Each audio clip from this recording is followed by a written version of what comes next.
pause, and now the recording doesn't want to go back on.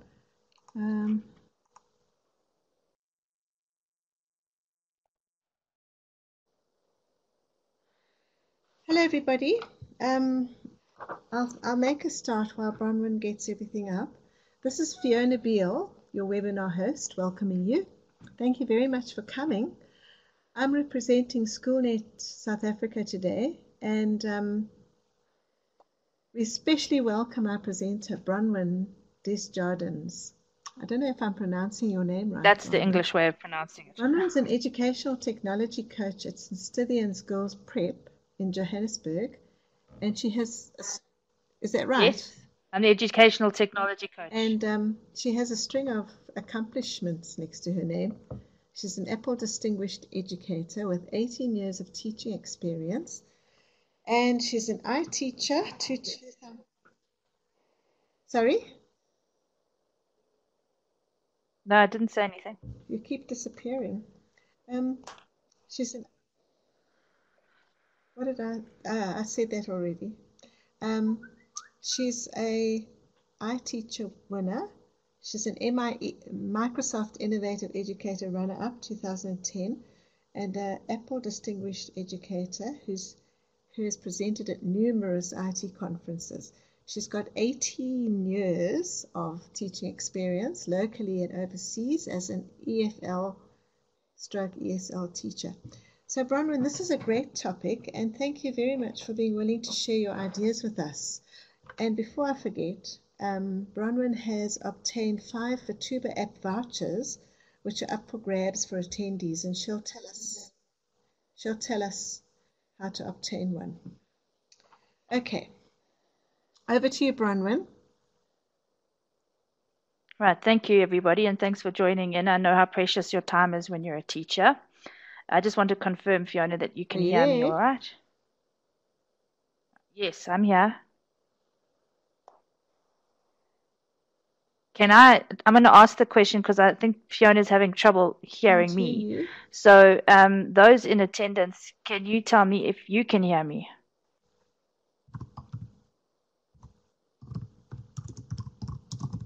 Great. Okay. Ronnie, I see you say yes. Sue says you can hear me. Okay, great. So I'm going to keep going, Fiona, because it seems that you're the only person who can't hear me. Okay. All right. So I'm going to keep going. So welcome, everyone. I know how precious your time is. I'm going to jump straight into this. So I used to teach English as a second language at an international school, French international school in Mauritius. And I have taught French as a second language in South Africa. And I'm now an educational technology coach at St. Stithians Girls Prep. So thank you to Fiona for that introduction. So taking additional languages, the reason I chose this topic is that it is something that we often think that because something's a language that we can't teach it as anything else, with including tech and that sort of thing. So I'm going to show you some quick ways of introducing tech, and I will, like Fiona alluded to, I am going to give you an opportunity to win 5 Futaba apps later on. So those are my contact details. I'll repeat them at the end of the session. All right, so jumping in, I'm going to jump over to my iPad. First off, I want to point out not many people know this, but the iPad has built-in special characters. So if I jump across to my iPad and I open something in Pages, let's open a new document. You can actually download numerous keyboards in different languages. And you'll notice that if I put my finger on the globe at the bottom left there, I can actually pull up different languages that I want to type in. So if I want to type in French, I can type in French. And the way to do that is to go to Settings. And I hope I can get this right. And then, yes, Settings, General, Keyboard. And then you can go to Keyboards, and you can add new keyboards. And there are a number of different languages, keyboards that you can add, and then it'll pick up those languages so that it actually picks up the spelling and that sort of thing when you are typing with the iPad. So I've put on French, and you can see straight away at the top I've got options to start typing straight away using pronouns like je or articles like le or la. So I can put in je suis. Now if I want to use an accent, I can just hold down the key that I want the accent of, and then I slide my finger across, and then I'm able to get the accent that I want for that particular word. So when you are teaching a subject, a language that requires accents, you can use the built-in features on the iPad by adding keyboards in a different language that may appeal to the language that you teach. And I'm well aware that there are currently no keyboards that exist for our African languages or Afrikaans, but you can find things that are similar, and it doesn't hurt for the kids to be able to check their spelling without having the app corrected for them all the time, or the iPad corrected for them all the time. I'm now going to jump back to my presentation. So that's about built-in. How are we doing so far? Can I just get a yes or no if you're all following me, so I know I'm not talking to myself? Great. Okay. So first three apps that are my go-to apps. These are fantastic. Futaba on the left there, that's the one that you'll have an opportunity to win one of 5 vouchers for. That was developed by a man by the name of David Wingler. He lives in Japan and teaches English as a foreign language in Japan. And his whole focus was the problem he had with an iPad is that when you're sharing an iPad, it's only one child who generally can use it at a given time. Others can stand around and watch. So I'm going to jump into my iPad again, and I'm going to show you this wonderful app that he created, Futaba. Now what Futaba does is it allows you to play in multiplayer mode, and you can, if you tap on Manage Games, you can actually go in and create your own games with your own vocabulary and that sort of thing, just by tapping Create a New Game. And I'm going to go back to home to show you how it works. You tap Multiplayer, and you can have up to 4 different children sitting around the iPad, 4 children sharing one iPad. How wonderful is that? And they can join in the game. So I'm just going to play against myself. How often do we get to do that? Tap when you're ready to join and start the game. And basically it asks a series of questions. So if you've put in vocabulary, recognize the word, you might have put octopus in its Afrikaans form or Zulu form or Sotho form. The child has to quickly find the word, recognize it, and tap on it. And the child who taps first gets the point. So in this case, if my other self had tapped elephant, then you'll see the score is now 1-1 even. And you go through 3 rounds, playing for 60 seconds. And at the end of it, you have one child who wins. Great way to use an iPad for sharing, being competitive. The kids love it. They absolutely love it. So Futaba is a really understated app. Not many people talk about it, but think about it. 4 children practicing their vocabulary, and you can ask a number of questions. You can put the pictures in the center and create your own vocabulary lists. So can I see out of 10, how would you rate Futaba based on what you've just seen? Just give me a quick score so I can feed that back to the developer as well. Ronnie's typing. 9, great. Super. I will 10. Similar to Kahoot. Yes, absolutely. Right. So next one, I'm sure everybody's heard of this one, Book Creator. While I'm going through these apps, I'm not only going to show you how they work, but I'm actually, from a language teaching perspective, going to talk about how you could use them. Now, one of the biggest concerns for language teachers, additional language teachers in particular, is time. We don't get much time in the timetable, in the school timetable. And the thing about language is it's a living, breathing thing. Yes, breathing because you have to breathe to speak.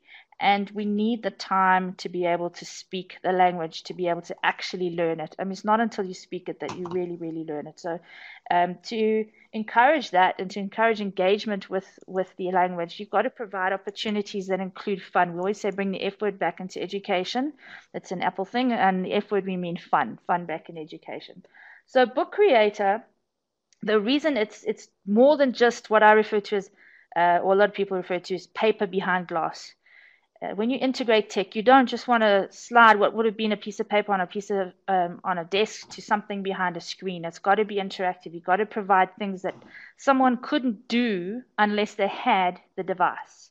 And one of those apps that shows you this is Book Creator, phenomenal app. You start, so I'm going to jump back into my iPad, and you'll see that I can tap a new book. It gives me a number of layouts, and they've just recently introduced a new concept, and that is the comic one. Well, it's not that new. It's been around for a while. And the comic, you have portrait, square, landscape, so you can choose to actually create a comic strip if you wanted to, which is great for early learning of a language.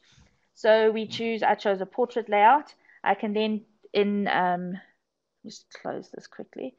When you're using an iPad, we always refer to the iPad hieroglyphics. They are keys or symbols that mean the same thing across most apps.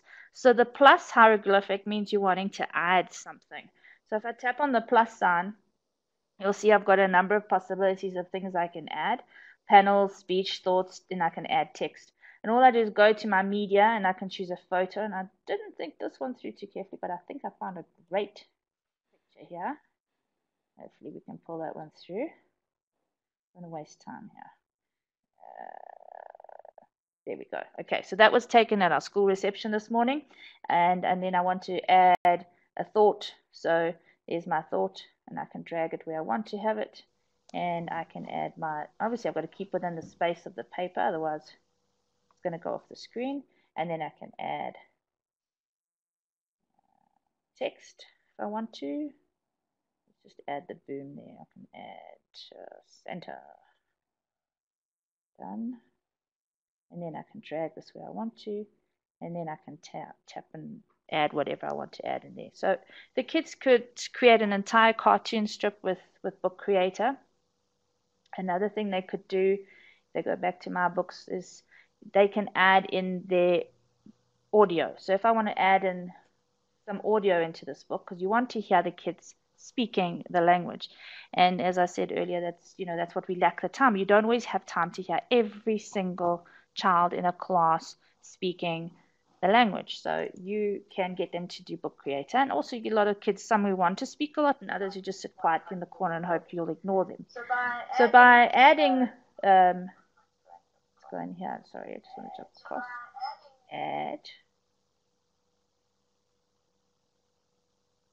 add some sound. So now I could start recording myself. Bonjour, je m'appelle Bronwyn. Right. And now I can put that little speech inside my book. And when I share it with the teacher, they can then hear me speaking the language. And that is fantastic, because we had our grade 4s create a dictionary in their second additional language. Using Book Creator, they had to source 10 pictures of items around the school, so they had to be original pictures, and then they recorded themselves saying that word, and then they typed in the word, so the teacher could then in the book check to see that they'd spelt the word correctly, that they were pronouncing it correctly, and when they were complete and all corrections had been made, so that was used as an assessment, they then shared that with the junior prep kids, and that was fantastic. Fiona, we seem to be getting some repetition here. I see Jonas is saying there's repetition. That is disturbing.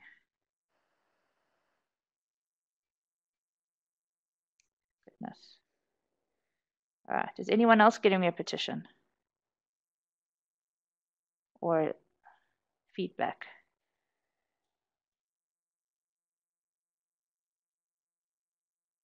It's okay now. Okay, great. All right. So that worked extremely well with the kids, because then they shared it with the JP kids, who were then able to see a book that was created by another child in the same school as them, and it made it an authentic piece of work, because it was no longer just something that was written on a piece of paper and then handed into a teacher who marked it, and then it got shoved back in a school bag and disappeared forever. It was now something that was effectively published and shared as a resource for the rest of the school to use. So I really think it's a fantastic app for that. It has so many other wonderful uses. You can put in bookmarks to go from one page to another. They could create a little mini expedition, so they can do hyperlinks and all sorts of wonderful stuff in Book Creator. And I'm not going to go into all the hows because you can look that up. There's some fantastic YouTube videos on how to use Book Creator. All I'm doing is introducing you to what I think are key apps that you might find useful, and then giving you ideas as to how to use them. So I'm hoping that that will be useful for you. Right, the third item I have on that particular slide is spelling words, also known as Spellboard. And this one is really fantastic. So another issue we had, I had our Zulu teacher come to us, and she said, you know, Bronwyn, I have a problem because I give the kids the spelling words, they go home, they learn them, but when they come back and they do the spelling test, when I pronounce the words, they don't know what I'm saying because they haven't got used to the pronunciation. And this is where Spellboard came in handy, because what you do is you add a new quiz on the tap add a new quiz, and I'll just call it new quiz for now. You can change the level. So this is what the actual Zulu teacher did. She sat down with one of our iPads and she created a quiz, and then she added in the words. And so we've got the quiz. We tap on the quiz now, and we tap on words.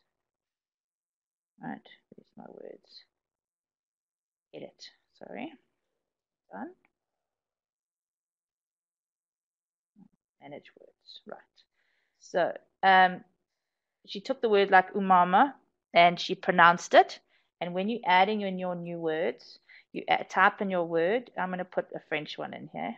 I don't know why this was the first one that came to me. All right, and then I record myself saying it. Bebe. I play it back. I can hear it, you can't. Okay, and then if I want the word to be case sensitive, if it's a proper noun, I would tap that little box there, change the level. So I want it to be a specific level. And if you want to put it in a sentence, you can by adding in a spoken phrase. And if you want to put in a picture, you can tap to add a picture. And when I'm done, I click save. It's not saving for some reason.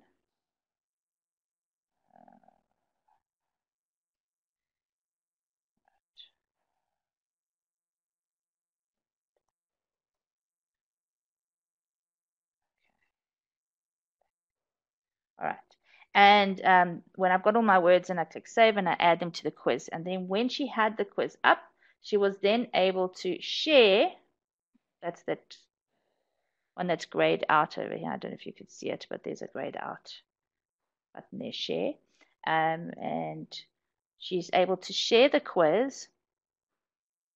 Says share one or more of your quizzes with the share row. That's what we call a hieroglyphic button for the iPad. That's the box with the arrow, the share row, like sharing arrow. And she was able to select which one she wanted to share, and she emailed it to all her students. Now the students receive the email. They then open that attachment with the Spellboard app, and then immediately it imported all the words that she'd put in, which she knew she'd put in correctly, along with her pronunciation. So then the kids were able to practice their spelling in this app with the correct pronunciation. So the kids from the kids side, let's say they've opened that Zulu, they've now imported that Zulu list of words, they're then able to start practicing it by tapping on activities. And they can say, I want to either study the quiz, take the quiz, alphabetize, put in missing letters, do a word scramble, and so on. So if I choose word scramble, for example, it mixes the letters up. So then they're able to go in and see if they get it correctly. All right, and they do that with all the words, and that's how they can practice them. Now, when I'm finished, I can don't just tap no. They're able to then share the results of their practice with their teacher as well. Are there similar apps to Android? I'm not sure, Gerhard. Perhaps. I've not seen anything like it, and I must be honest, I don't use Android that much in my teaching. But I can certainly try and find out for you.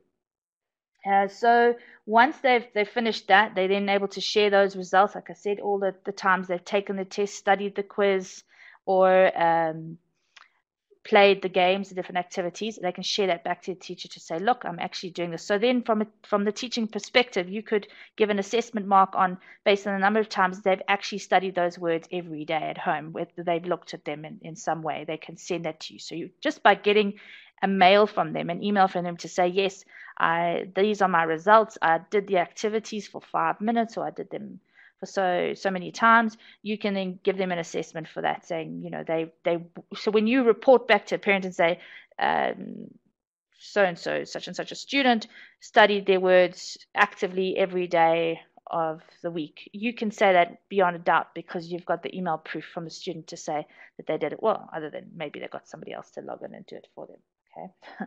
So then what happened was with this particular Zulu teacher is that when the kids came back and they'd studied those words, she'd never seen such phenomenal results before. And it made her question the point of even doing the spelling test at the end of it, because they were actually learning the vocabulary consistently throughout every day. So she started to assess the vocabulary, the test, the spelling, incidentally through their writing, and started to not do as many spelling tests, but still provided them with the Spellboard quizzes that she shared with them through the email. So how much does it cost? Great question. Sure, I wonder if it's not going to show up on my app store. I think it's about $2.99. It may be as much as $6.99. So yes, Ronnie, a lot of people use Quizlet. They do find that useful as well. So the nice thing about Spellboard is you don't need to be connected to the internet to actually use it. So once you've downloaded the app, the quiz that the teacher sent, you can actually use it offline, which for me was one of the key things, because although I work at a great school with good connectivity, I'm always conscious of Wi-Fi potentially going down, and I don't ever want that to interrupt the learning that takes place. Thank you, Sue. $79.99. There's your answer. All right. Can I also use it to teach reading paragraphs? I don't see why not. You could absolutely. You could put a picture of something, perhaps, or a clue as to the paragraph that you are reciting, and record yourself saying that. Yes, there are many different ways. I never thought of doing that, but Jonas, that sounds great. All right, so going back to my original slide. So I've done spelling words. The app is called Spellboard, not spelling words. All right. My next three go-to apps are Telegami, QR codes, which I'm sure most of you have heard of, and a very simple thing called Spin the Wheel. So Telegami is a great way of recording things and doing listening comprehensions. So you open it up and you get to create an avatar. You choose your character. You can change the head, the skin tone. You can put in different colored eyes. You can change the hair. There's all sorts of things that you can do with this. You can change the clothing, whatever it is you want to do, and you can even change the emotion, like if you want it to be angry or silly or whatever. Let's keep it with silly. You can change the background too. So here, with your students, so a number of ways you could use it. Either as a teacher, you record yourself reading a paragraph or a listening comprehension, or just for simple instructions that you might want them to follow when they get into the classroom. Instead of listening to you talking, they watch the video that you've shared with them and do that. Or you have your students record themselves saying things, because a lot of them feel very self-conscious about standing up in front of a class, especially when learning a new language. So this way they get to practice their language and remove themselves essentially from the picture. So they get to be someone else and not be as shy or introverted. It's really been great for those sort of kids who lack confidence when it comes to speaking some of these languages. So that's a great app, Telegami. How much does it cost? I'm not sure. I think that one might be free actually. Maybe someone wants to check up on that. All right, then QR code readers. So the QR code reader is simply a camera, built-in an app that uses your built-in camera, and you scan a QR code that takes you to. Thank you, Sue, for that. Free version has a short time limit of 30 seconds. Great. Okay. So the QR code reader is great. How many times do you find yourself repeating things? And I've said to our additional languages, like I said to you, the problem is that your kids don't see you often enough. Okay, so why not get students in your class, the ones that are a little bit more advanced, to record instructions as to how to use different equipment around the school, for example, and you then upload them onto the internet, onto YouTube. Doesn't have to necessarily be them in front of it if you don't want your students on YouTube. And then you create a QR code. And if I could just see, if you could just write to me, let me know how many of you want to be shown how to create a QR code, because I don't mind going through that. And then have those QR codes around the school, not just in your Zulu classroom or your Sotho classroom or your Afrikaans classroom. You have them around the school. So when a child wants to know how to use the photocopier, they've now got instructions in a different language when they scan the QR code. And that's not just your students that are learning that particular additional language. It's exposing that additional language to other students as well who need to actually be aware of the fact that we have got these wonderful languages that we do in our country. So I think that's an opportunity for them to benefit as well. So you could have a French version of the instructions, a Sotho version, and you have the QR code, and then the child would just come up with their device, and that can be their mobile phone, scan the code, and then they get the instructions read to them by a student of that particular language. All right, so can I just see, if you want me to go through how to create a QR code, could you just message me and I will go through that. While I wait, I'm just going to go on.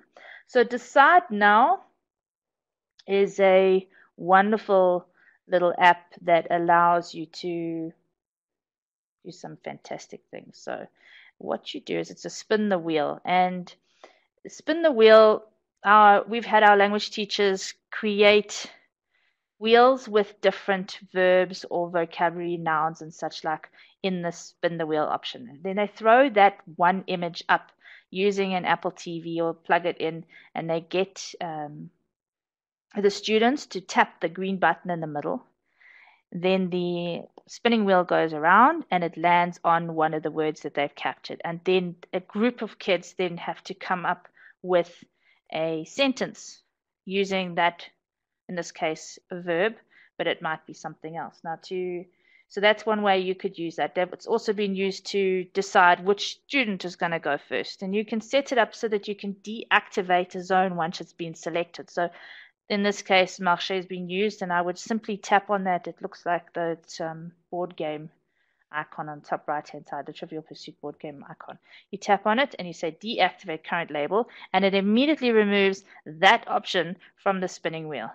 So then I can spin again, and then another child would get a different option.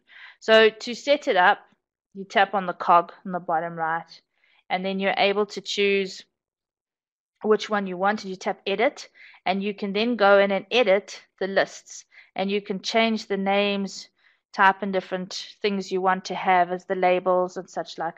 And it's been very popular because the kids feel that they're choosing. It's not the teacher picking, oh, why do you always pick on me all the time? It's always me, you know. So that app's been great, and that's a very cheap app.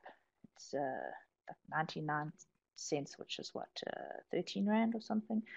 So that's Decide Now. Right. Then a few others, little gems I wanted to go through. I'm conscious of time here. Socrative, I'm pretty sure most of you may or may not have heard of Socrative. It is an online website that you go to, and I've signed in here, and you create a quiz online, and then you can share that quiz with your students, and when they log in, you see the live responses coming through. There are a lot of things like this out there at the moment, so you know, Socrative is just one of many, but our teachers do love it because you can run it live, or you can set it as a homework assignment. It's free to create an account. There are paid options. We do not have a paid option, and we're perfectly happy with what we've got. So you set up a room. When you set the quiz and you want to share it, it comes out as a room. This is my room number, so any child that puts in that code would then get access to my room and the quiz that I have set up and launched for them.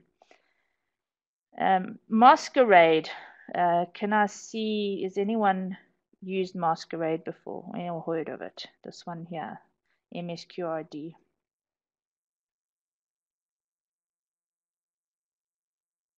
No, okay. Right, I'm going to be brave and put my face in this one. So, Masquerade, we've had just before I launch it, because you'll get distracted once I open it. It's an app that basically puts an overlay of another image over your face, and you can get the kids to, for example, we got a thing coming up called Space Camp, where we're getting the kids to go and do different activities around the library, experiencing virtual reality as if they were launching a rocket, and then the others where they are an astronaut and they're reporting back to Earth and they have to pretend they're the astronaut. So Masquerade is the app that we've chosen to do that. I'm going to go back to here's my iPad. So now you can see me. Hello everybody. So look at me, I'm a witch. I put my face into that area and then my face gets transformed into whichever picture I've got scrolling at the bottom, and I can record myself dressed like that. So it's not just an image that's stationary. For example, I could pick something really crazy. This one. And even caught my glasses. Right. I hope I haven't frightened you all the way.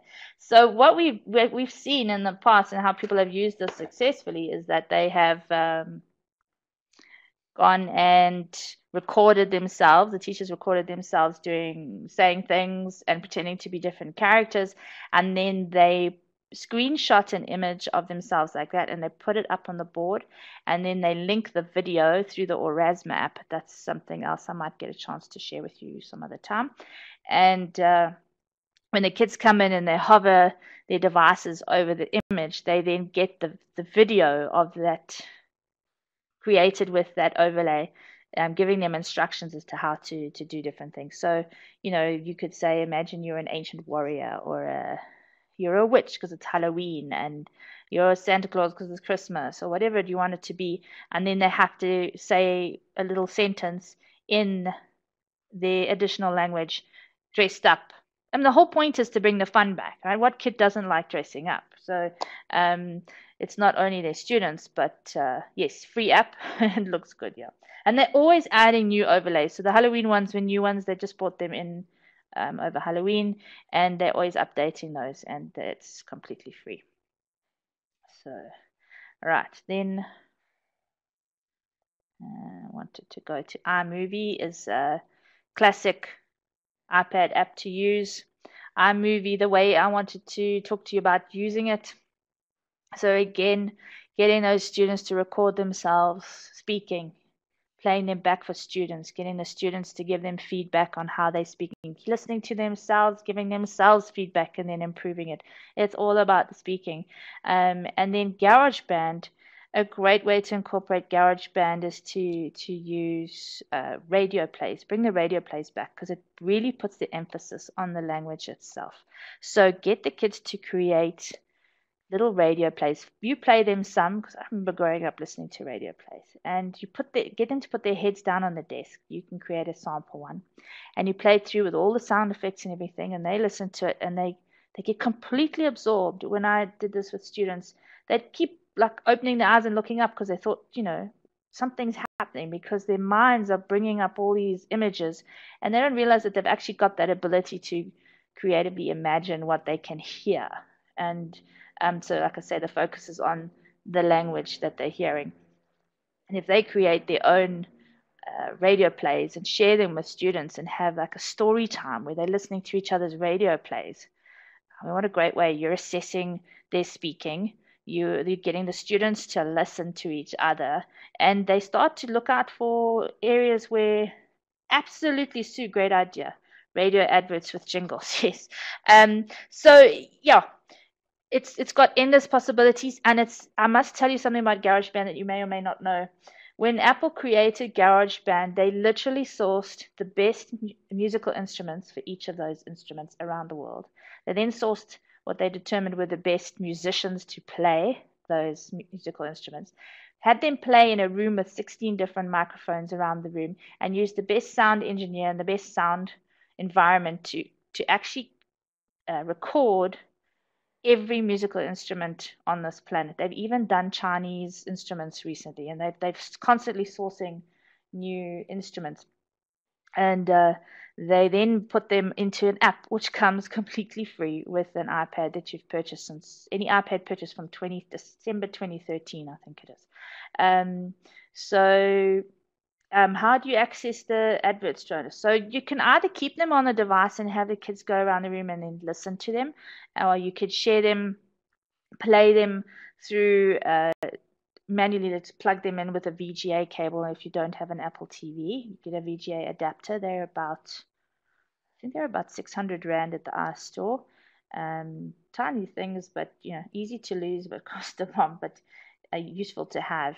And you can also share the GarageBand. You can go in and share that song into iTunes and play it through iTunes and actually create an album, which effectively you could burn into a CD and sell to parents as a way of getting an extra cash for you, or just give it to your kids for them to take with them to remember their class or to listen to practice vocabulary. So, Sue, great. Upload them to our server and play them back from there. Yep, for sure.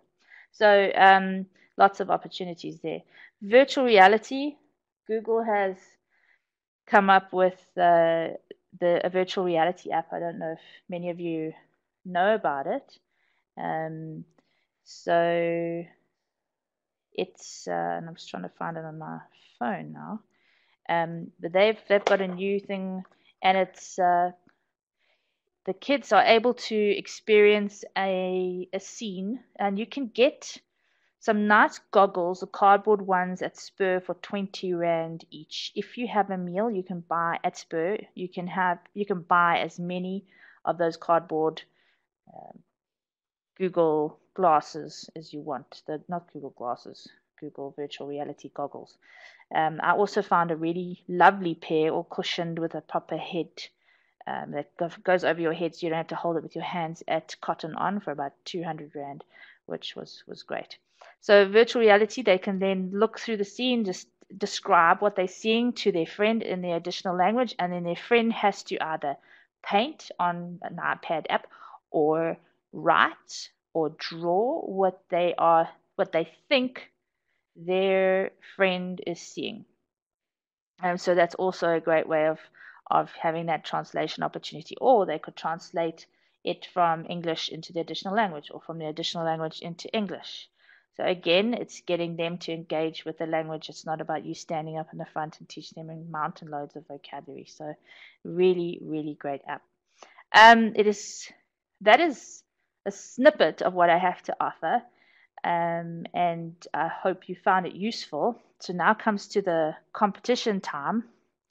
I don't have a drum roll. So if you want to win a copy of the Futaba app, I need you to tweet to win. So it is worth $6.99, $7, which is 7 times 13, 14, right? In rands. And so I just want you to tweet about one thing you will do with the Futaba app. If you recall, the Futaba app, let me just bring it back up again, is this app, the one where you've got more than one child able to use the app, and you can add in your own words. So tweet one thing you would use the Futaba app for, and include my hashtag, my Twitter handle, at Bronwyn Writes. It's there on the screen. And the hashtag Futaba_edu. I'm going to leave that there. Perhaps you want to screenshot it.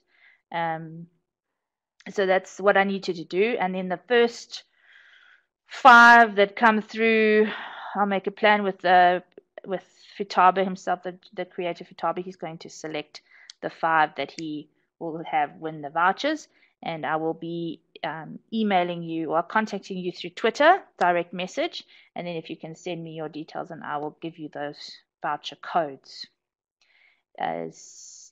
Did everyone get that? I just want to see a yes, or if you have any questions about how to win those voucher codes.